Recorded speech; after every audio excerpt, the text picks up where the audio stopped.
Hello and welcome. This is Manu Mishra. You are watching Flowerful Feelings on a supposedly lovely Saturday evening, and thank you very much for joining in. I hope you're doing well wherever and whatever you are up to, regardless. As you read in the title and in the thumbnail, the title of today's poem is Bred, God, and a Lot in Between. And why do I keep that title? Because it is a poem about faith, hope, reality, and a lot of things stuffed in between them. So, without any further ado, let's just dig right in, and I hope to embrace this message myself and help you embrace this message as we go on this journey together. When you're born a believer, a God-fearing man, I am born a Hindu, and I proudly say that I am a God-fearing man.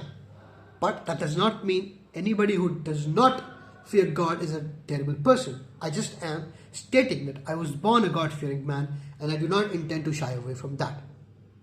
Humane gospel of mother telling me what I can say. My mother is one of those individuals that I will never ever want to disappoint ever in my life, because if that happens, I do not find any purpose of my life.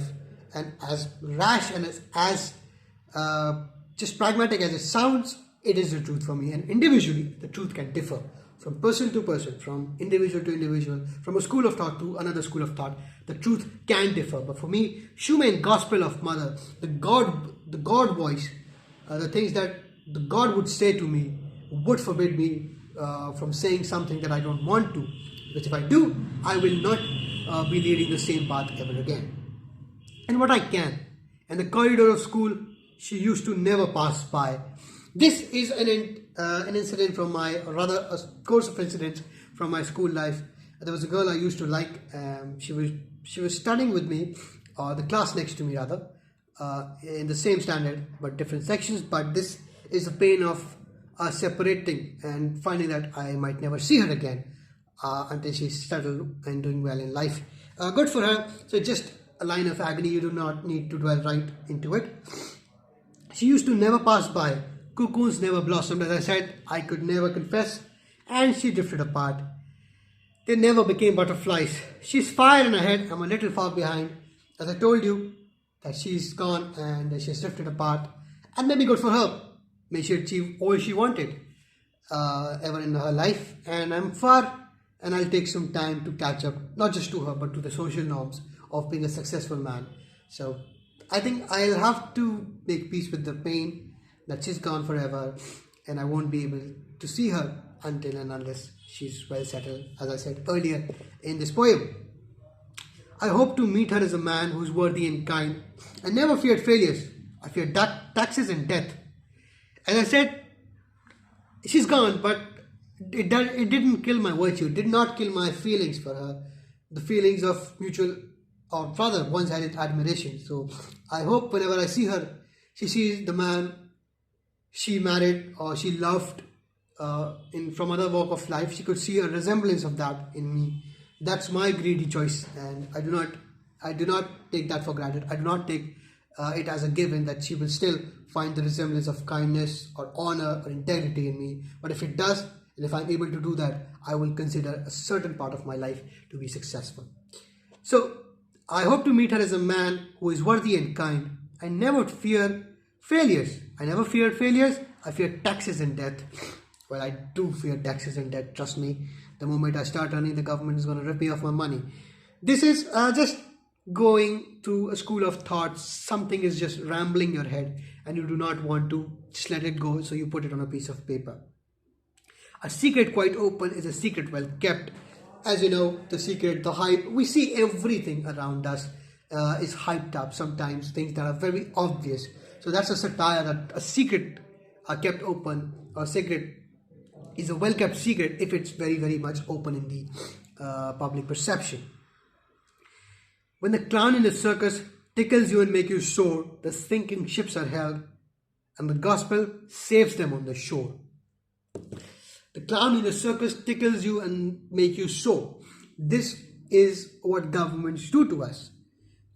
They're run by a bunch of people who know nothing or mostly nothing about us and what we want. Yes, we have been the sole responsible party because we have voted them in power. So when they are in power, they do things for the sake of our well-being, and that is what this satire says. When a clown in the circle tickles you and makes you so, they give you freebies, they give you great opportunities at times that seem great but are hollow inside. The sinking ships are held. The sinking ships, the reality is that you're struggling. I am struggling. You're struggling some way or the other. There are a whole bunch of people who are not struggling. But we have our lives, our dreams, our commitments in their hands. That is why we say, the sinking ships are held and the gospel saves them on the shore. On the shore, on far away. On the opposite side of the spectrum, there are people richer, famous, with more access, with more power, with more money. We believe that they will be in power and they will save us because they are the Almighty. They are the people who have been put on a pedestal by the society. The sinking ships are held and the gospel saves them on the shore. I am a northern born and bred man with a little bit of appetite, holding on to memories, and the virtues hold me tight. I am a North Indian man. I was born in North India. I was brought up there, never moved an inch in my life as far as the hometown goes.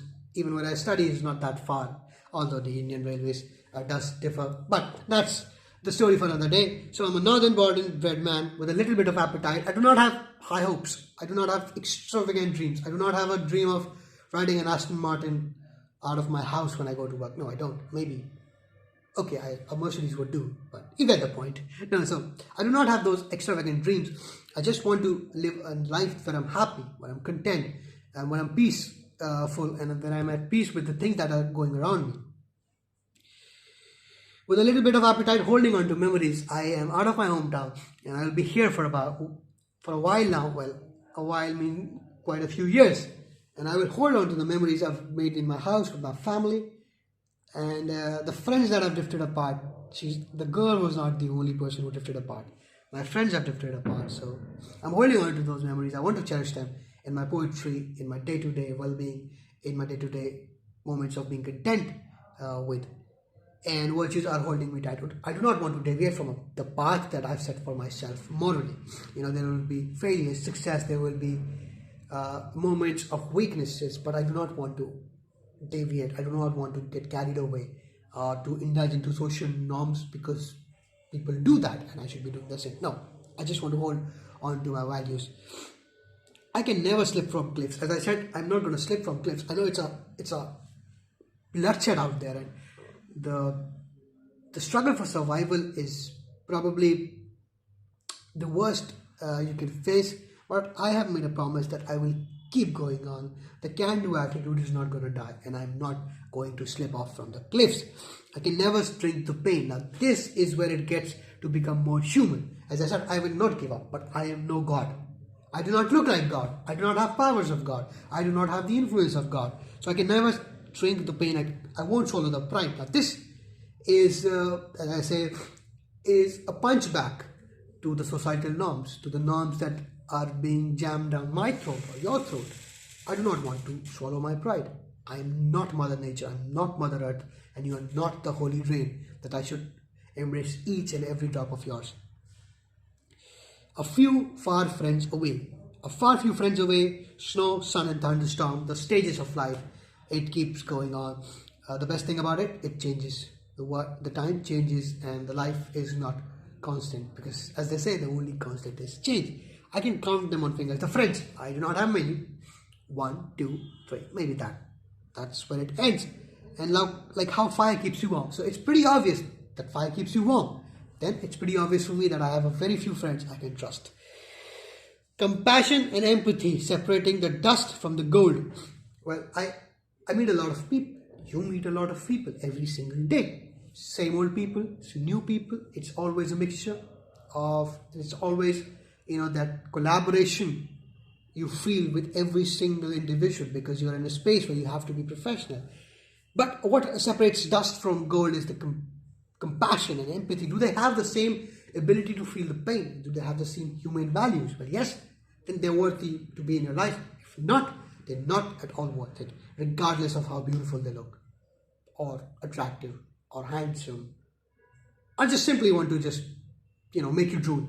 Regardless of that, if they do not have that humane compassion same as yours, they're not worth it. I hope to end it while I'm young.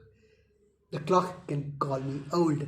It's a poetry, it's a line about death. I want to die young from heart. I want to die young with a feeling that I have made the most out of my life and I've done everything I possibly could to make this life worthwhile, and people, even if it's in a single individual, can remember me fondly after my life. I would be a very, very happy man smiling from above. So that's what it means. And with this, we come to the end of the poem. I know it's a long one and I tend to speak a lot, so I have wasted 11 minutes or 10 and a half minutes or something like that. So I hope you don't kill me and stop watching the video. Well, I hope you like the video and like the poetry as well.